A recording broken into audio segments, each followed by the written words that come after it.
from the All Indiana Podcast Network. It's time for real conversation about the real issues that affect our communities. Poverty, education, equality, and more.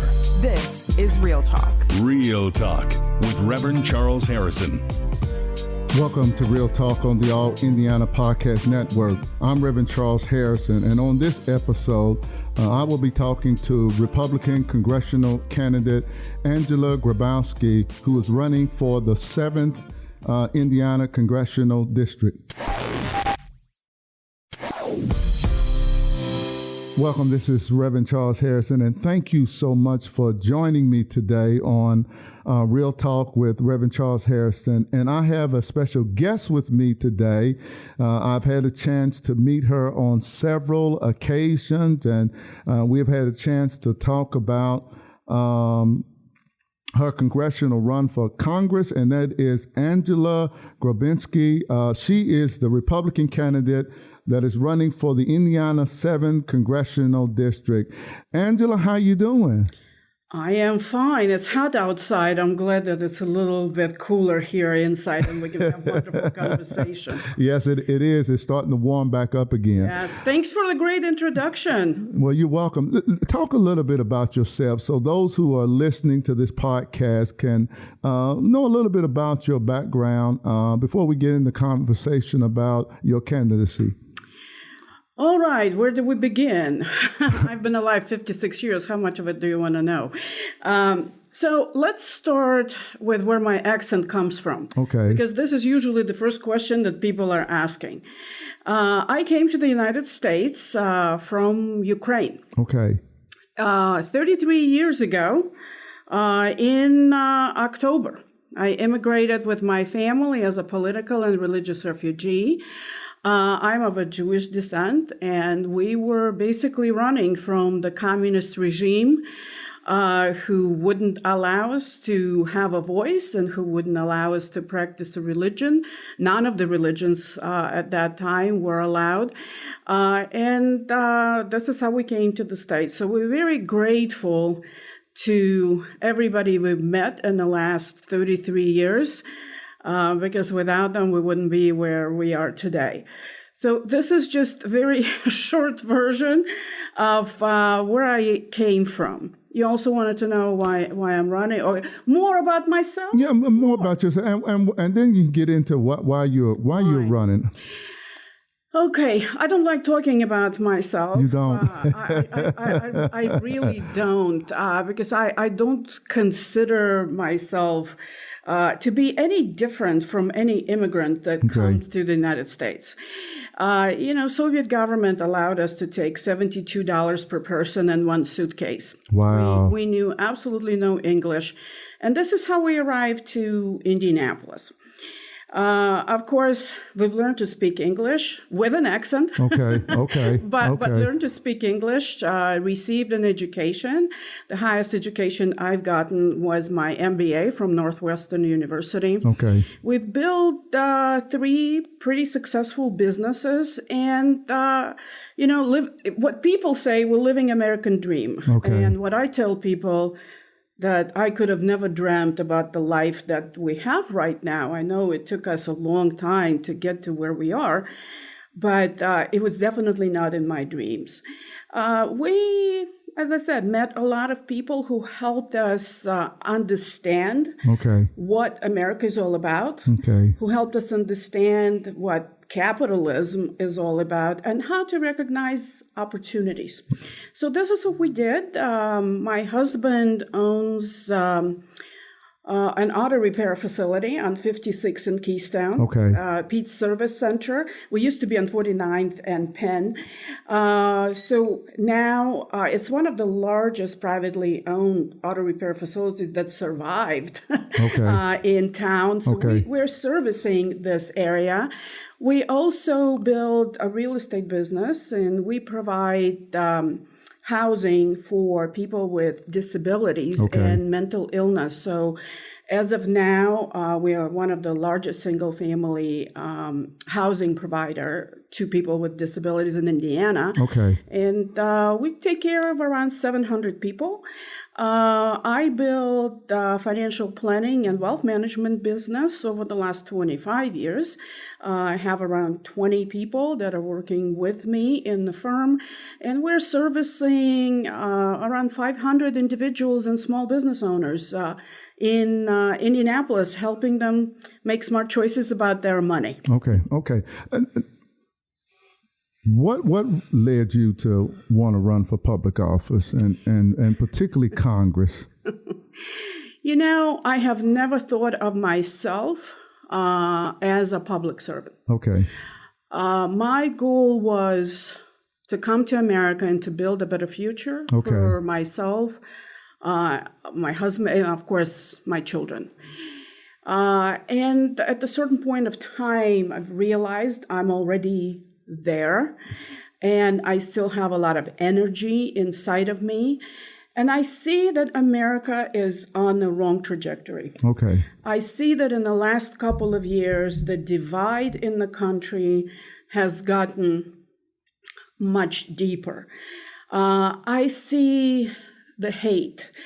I see what is happening with Indianapolis, and it looks, in my opinion, worse than what it was 33 years ago when we arrived here.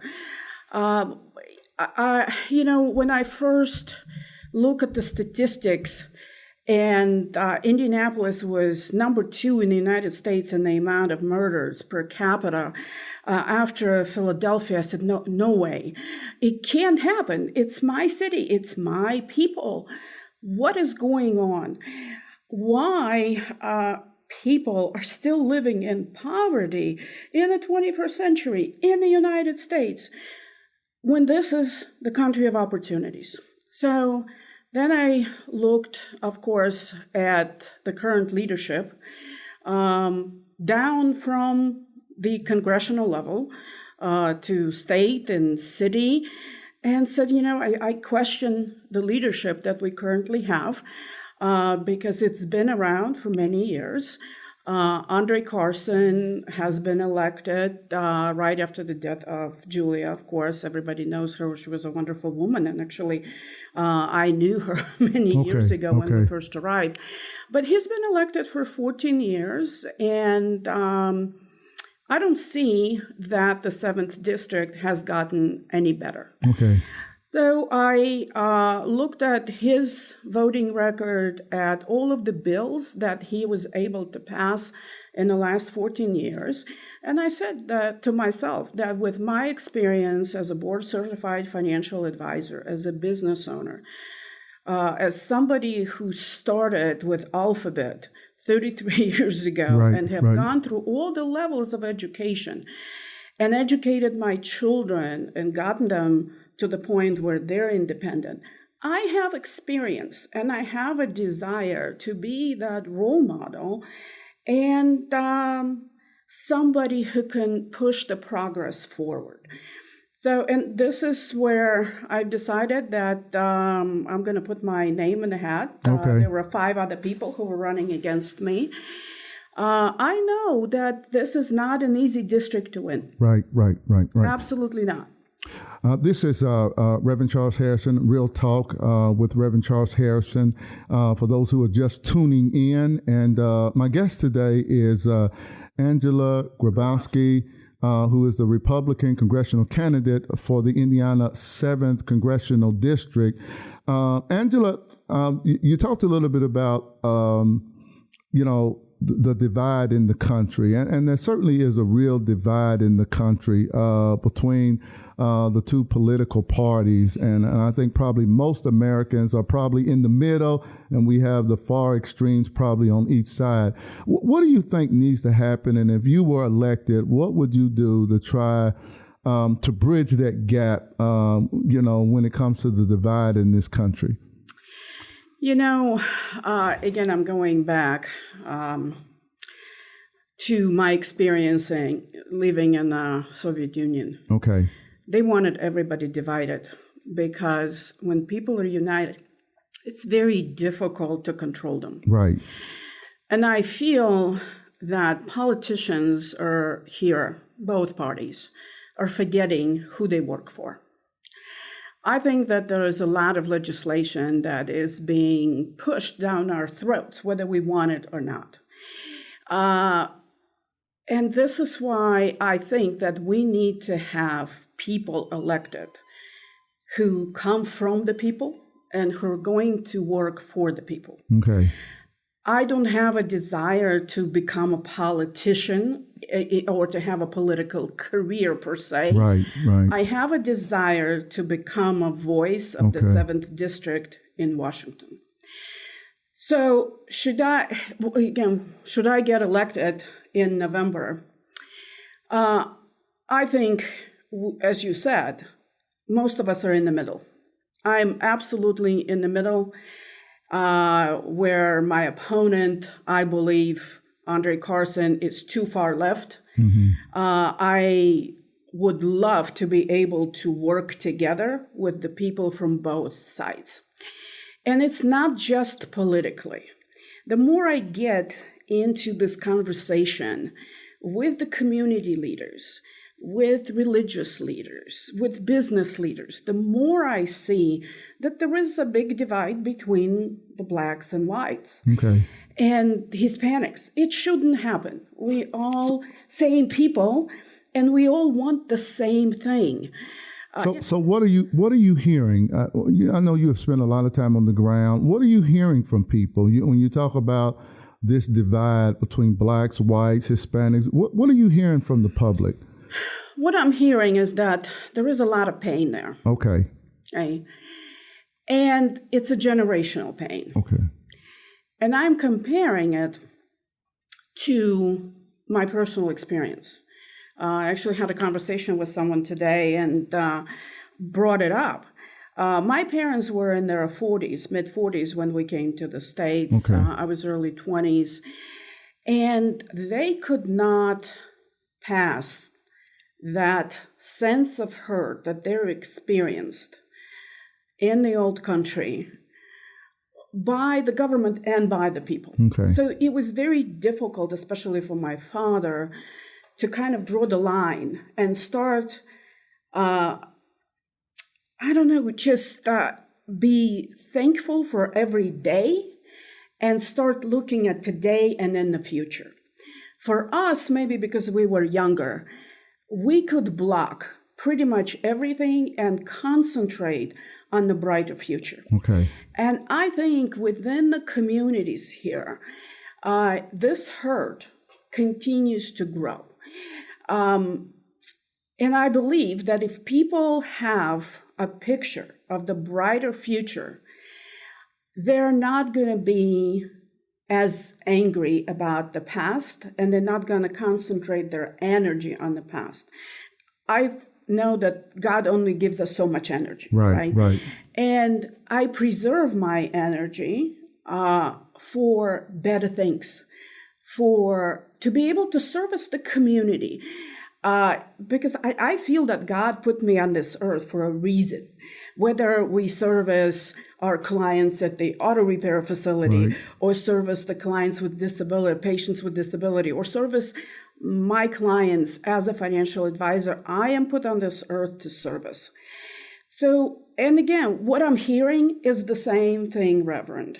It doesn't matter what color you are, black, brown, white, purple, whatever. All of us mothers and grandmothers, and I'm sure fathers too, but I'm speaking for myself as a mother and a grandmother. All we want is for our kids to have a brighter future. How do we get there, right? This is the big question. We all want the same, but how do we get there? In today's world, again, we have to take care of the crime, right? And I know I've done a lot of research online about the clergy here in Indianapolis. And what they're saying, we have to concentrate on the crime from the prevention, intervention, and reduction, right? So I know that you've had a conversation with Cindy Carrasco. She's running for a prosecutor. Current prosecutor is letting criminals on the streets. I believe that we first need to name criminals criminals and take them off the streets so people can stop living in fear. This would be number one, and this would be the intervention. But there's only one way, in my opinion, to prevent crime from happening is education and economic opportunity. Okay. So the kids in all of the communities need to have a choice of education. So I'm very much pro-choice when it comes to school choice. Unfortunately, a lot of leadership in the Marion County is against it. Unfortunately, the Democrat Party that's being very heavily supported by teachers' unions against it. But look at what's happening right now. All charter schools, private schools, homeschooling, they're thriving. But what is going on is Department of Education, straight from Washington, put so many restrictions and regulations that it makes it impossible to run charter schools here in town. I met with a principal of one of the innovation schools not long ago, and the statistics that she brought up is only 17% of Black kids in the Marion County can read and write. If 17%, who are we raising? We need to raise leaders for our future. But if our kids cannot read and write, they can't fend for themselves, they're not competitive, they're not going to be able to get the jobs that we need. And again, they are the future leaders. How do you overcome? And you know, I think there are some areas of commonality, I think, between the Black community and what I'm hearing from you. But how do you overcome the mistrust that Black America has for the Republican Party and probably a lot since former President Trump? You know, it seems that are you hearing that as you talk with people in the community? And if so, what do you say? Because there seems to be those barriers between the Black community and the Republican Party, probably more so in the last 50 years. I know prior to that, some of my great-great-grandparents were Republicans. Yes, and then that changed. So how do you, are you hearing that? What are some of the challenges in addressing that issue? You're absolutely correct. Okay. It's the matter of trust. Right. So in my opinion, Democrat Party completely abandoned the Black community. Okay. And the Republican Party has not been aggressive enough extending the olive branch, extending the hand of support. Okay. But I think that it has been changing. Okay. The rhetoric of the last administration was just the rhetoric of the last administration. It's no longer there. And in my opinion, we have to start looking at the people who are volunteering to take these jobs to represent the community. Okay. As I said, I don't want to be a politician for the next 50 years. Right. I want to get there for as many years as my constituency will have me, or for as long as I'm making a difference. Okay. Right? I'm not going there because I'm going to be making $174,000 a year. We're okay. The money aspect of that is not important. What is important is to be able to go to Washington and get on the appropriate committees. So let's say, based on my life experience and my professional experience, I am thinking that budget committee is going to be very important. We continue printing money like crazy. That is causing the inflation. To keep the inflation down, we're raising interest rates. When we raise interest rates, our future generations are not going to be able to buy the houses. Our future business owners are not going to be able to support their businesses.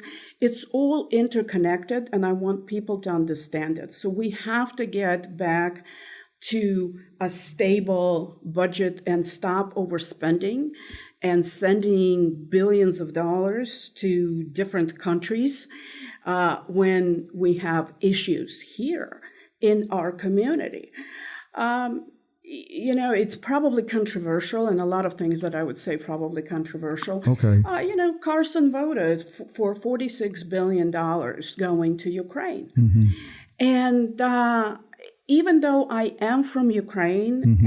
and I feel for these people, I would not be voting to give $46 billion when I know that kids in my district go to bed hungry. Okay. When I know that over 200,000 families in the Marion County are living below the poverty level. We have to take care of our own, because if we don't take care of our foundation, and this is what our kids are, Right. the country is going to fall apart. It's already happening. Right. So I would be on a finance committee. I want to make sure that everybody understands how America works and participates in the growth of our economy. Can I follow up on that question? Let me follow up on that, because I think you raise an important point. There is so much blight in the urban core of Indianapolis, which has led to a lot of poverty, and there is this mistrust that people who are less fortunate Mm-hmm. are not a priority when it comes to our elected officials. So what would you say to the Black community, Hispanic community, and others in this community that are caught in this vicious cycle of poverty and live in these neighborhoods that are blighted, and some of them feel like they cannot escape? But Reverend, trust has to be earned. Okay. I can't just come in and say, here I am, I want to do the job. Please trust me, vote for me. Right. It has to be earned. Okay. What I can do right now is an interview for a job. Okay. Right? This is what I'm doing. All right. I'm interviewing in front of the 900,000 people that live in the Marion County, and I'm telling them, I know that for some of us, life is not easy. Life is not easy, period. Right. So, and together, we can solve a lot of problems, but this together is not happening. Okay. This is what I see, and this is so what you don't I see hear. you don't see the togetherness I don't happening see the between the togetherness. elected official and the people. Absolutely. Okay. People don't have a voice. Okay. They're kind of relying, right, on their elected officials Okay. to make appropriate changes in the law to make their lives easier. Okay. But elected officials are elected officials, and most of them are playing politics, right? But people are not at the table. I don't see that clergy is at the table, where they're the closest to the people. Right. So I had a meeting with the Black Chamber of Commerce, and talking about my own personal experiences, the same thing. They said, they're talking about banking deserts. Right. They're talking about food deserts. Food deserts, yes. They're talking about political deserts, Right. because people in those communities are only hearing one side of the equation, Right. one side of the story. They're not hearing the other Right. side. Right. I think if I'm given the opportunity to go work for the people, and I can tell them what I would be doing in those different committees to bring the most money home. We send money to Washington. It's my job as an elected representative to bring money back to the Marion County. So it's my job to get as many grants as we possibly get from the federal government to support the education, to support early childhood development. I read it yesterday. Indiana is number 48 in the states when it comes to early childhood development. again, what leaders are we raising? So the priorities of current administration, the priorities of Andre Carson, are not with the 7th District. In May, when inflation is 9.1% and the gas prices are at 5%, and people have to make a choice whether they're going to buy food or go to work, Right. He's calling for everybody to get together and have a hearing about UFOs. Mm-hmm. I'm sorry. I don't care about UFOs. Right. We haven't talked about UFOs for 50 years, and Carson brings it up.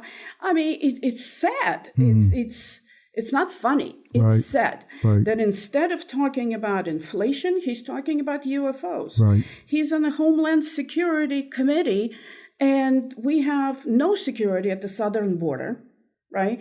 3.5 million illegals crossed the border over a year and a half.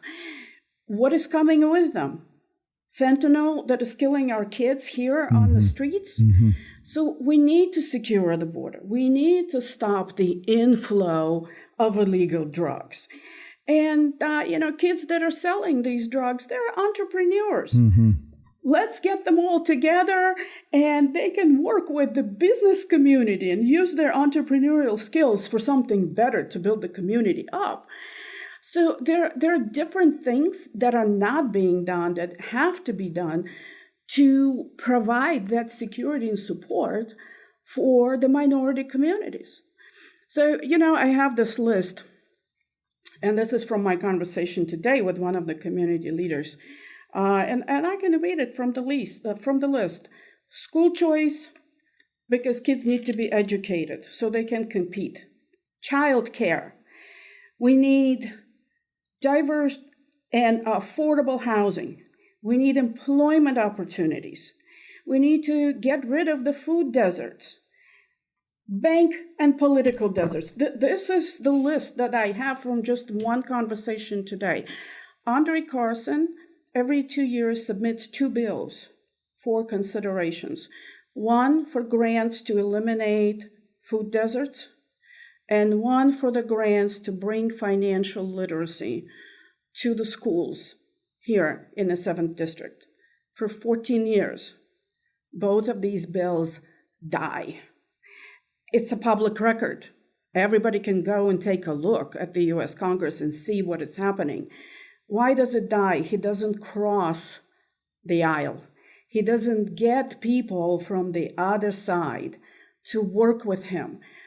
This is why I said we need somebody who is not going to be looked at as an R or as an D, but somebody who is a public servant who people send there to do the job. And if I don't do the job, fire me in 2 years. Fire you in 2 years. Yeah. This is Real Talk with Reverend Charles Harrison. And my guest is Angela Grabovsky, who is running for the Indiana 7th Congressional District as a Republican congressional candidate.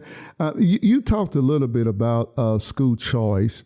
So you would really be in favor of Indiana tax dollars going with the child rather than children being forced, particularly in urban areas, to go to public schools, but allowing the parent to make that choice? Absolutely.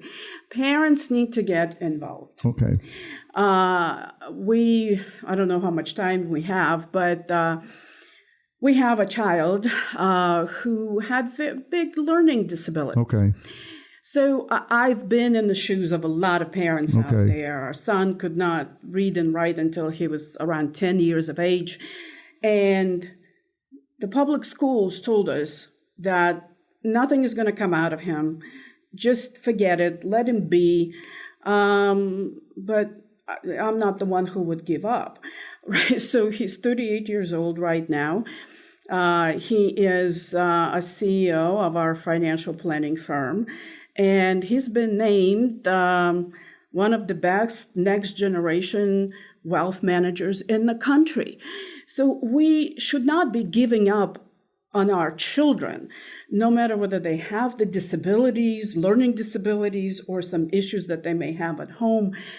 We should believe in them and put all of our resources in every child.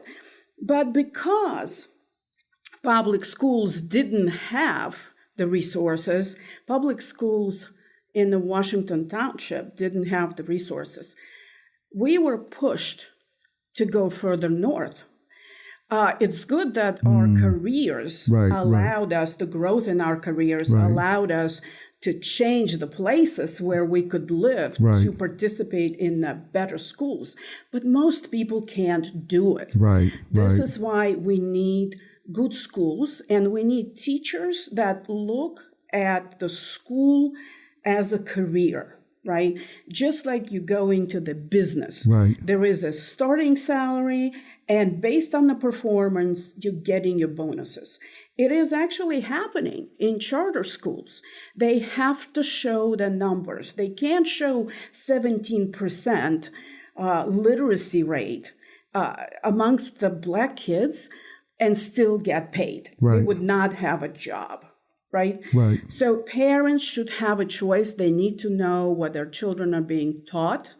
Our children need to understand that there is a much bigger world outside of their communities. So, and as a society, I believe that we have an obligation to take care of our children. Right? I believe that we have an obligation to take care of our elders. Nobody's talking that Medicare is going to run out of money in 3 years. Nobody's talking that in 12 years, Social Security will be reduced by 22%. Imagine our urban communities here who lived on a fixed income would lose 22% of their income, and we have 10% inflation. What kind of crisis are we going to be in? So we have to help people who can't help themselves, right? We have to help people with disabilities. They can't help themselves. We have to help our veterans. They spilled their blood for us. But those are the only people that, as a civilized society, I believe we should help. The rest of them just need to have opportunities. I had opportunities. I want everybody else to have the same opportunities, and I'm willing to work tirelessly for as long as it takes to bring the opportunities to our community. What can Congress do? Because you talked a little bit about, on the list, people talked about food deserts, and there are not too many grocery stores in the urban core anymore. So we don't have grocery stores. A lot of the businesses have left a lot of the neighborhoods. Particularly in Center Township, and we have a lot of torn down or boarded up homes, in these neighborhoods. So you see the blight. What can Congress do to help address that issue? And if you are elected, what would you be pushing for? This is not an easy issue, right? And if there was an easy solution to this, it would have been solved a long time ago. But in my opinion, solution is collaboration. We have to get collaboration from the federal, state, and city government. And we have to bring in corporations, businesses. We have to put them all at the same table together with community leaders, together with our spiritual leaders, to design a solution. Money is there, right? If money could have solved the poverty, it would have been solved a long time ago. But because people are thinking of themselves as belonging to one party or the other party, it is very difficult for them to come up to a comprehensive solution. We have to forget about our parties. We have to look at the people who are interviewing for their jobs and give them a chance to deserve that trust from the community. Listen, again, everybody has to be together. So the money have to be spent on the development of those communities. Right now, gentrification is coming in. So what is happening? People are getting to be displaced again. And what choice do you have? Right, You right. either move out, Right. and take whatever the developers are going to give you, or if you want to be a part of that community needs to get back together. And so, okay, what do we need here? They need good jobs in the communities, just like they had it 60, 80, 100 years ago. First, there were jobs. Right. Then there were houses. Right. Then there was the infrastructure. There were businesses. Right. Right now, it seems that after divestiture of the businesses and the infrastructure, all we have is houses. Mm-hmm. And this is why you see the boarded houses. This is why you see that poverty keeps developing, because the need of for the jobs is still there. I talked to some people just recently, and I've asked them, I said, what if you had a year of training, mm-hmm. and instead of making, let's say, $12 an hour, you would be making 25? Would you do it? Oh, absolutely. But then a second later, I was told, but those jobs are in Plainfield. Those jobs are in Avon. Right. And I want to live in my community. I don't have a solution. Right. You know what? I moved continents for an opportunity. And if this is what it takes, I would move counties for the opportunity. But again, a lot of people don't have the financial ability to even move to a different county. Yeah. I would think leaders would love to have a conversation with our elected officials about what can be done to attract businesses in, these urban areas that, over the last 20, 30 years have become blighted. Even in the area where my mm-hmm. church is located, it's been a dramatic change in 30 years from homeowners to renters. So more people are renting out the properties. The landlords really don't care. They just want the money. They're not keeping up the property. And when the bank moves out and the grocery store moves out, and in many of these cities, yes, it becomes a desert, and I think that's a concern. One of the other issues with the little time we have left, probably over the last 6-7 years, particularly among young blacks who are probably Generation X, millennials, Generation Z, is the whole issue of policing in this country and the tension between the black community and policing in America, and certainly the George Floyd case and Breonna Taylor in Louisville and others have exacerbated that.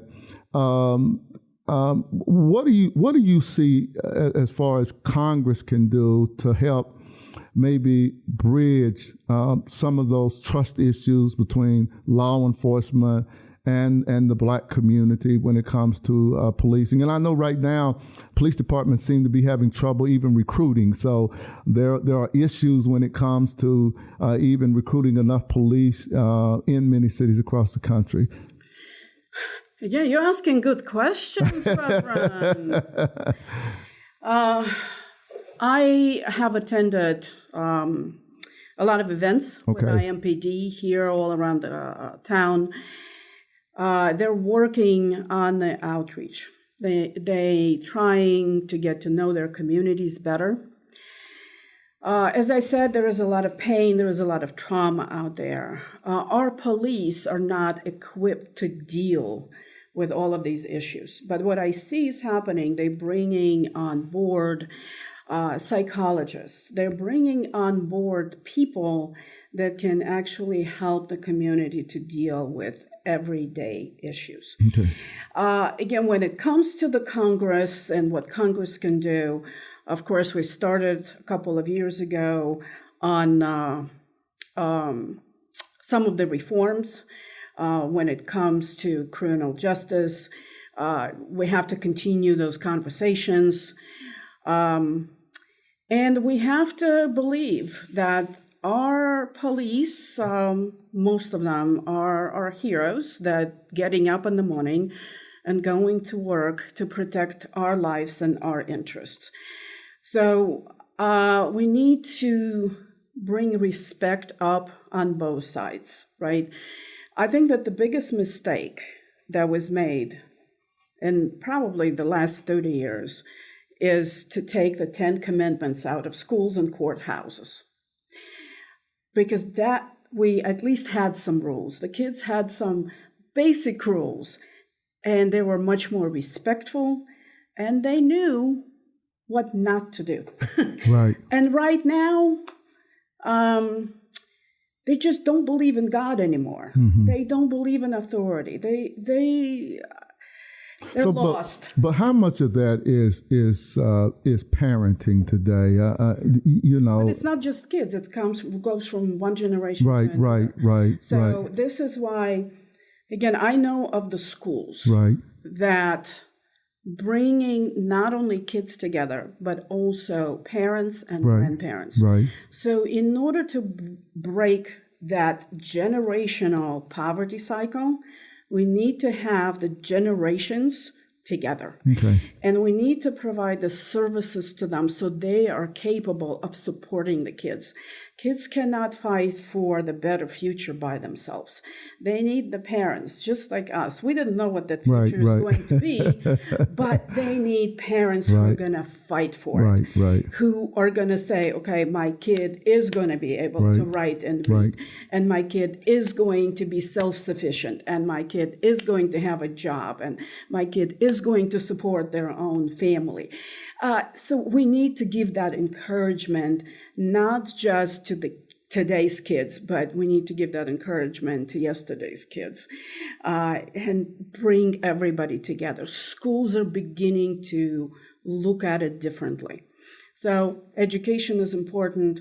We have to get the federal dollars to fund it, not just the state dollars, and get the top of the line, first in the world, and not one of the last one when it comes to the literacy. So only education and economic opportunities, I believe, can get us out of here. And economic opportunities are everywhere. People just need to learn how to recognize them and don't allow them to pass them. I always tell people there are two things that I hate in life. Okay.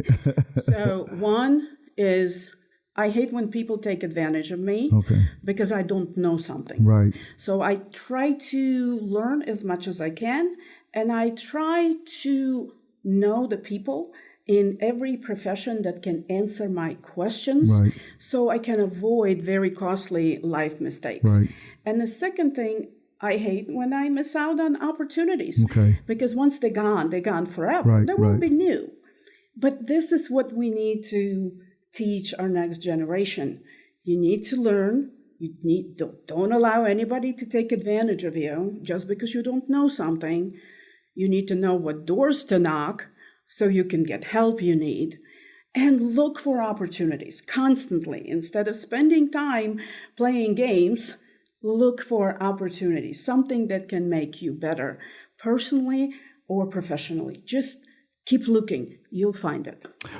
Angela, thank you so much for joining me today on Real Talk with Reverend Charles Harrison. Our time has went by fast. I know it has. It's gone by fast, but a fascinating conversation. And I hope you can come back and join me again one day. I would love to.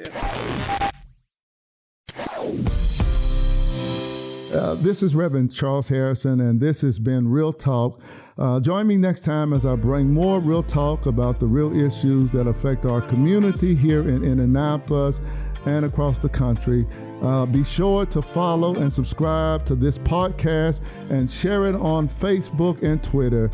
I pray that you have a blessed and an awesome day. This is Reverend Harrison. This is Real Talk with Reverend Charles Harrison. Be sure to like and subscribe to this podcast. And be sure to check out other great podcasts on the All Indiana Podcast Network. Online now at allindianapodcast.com.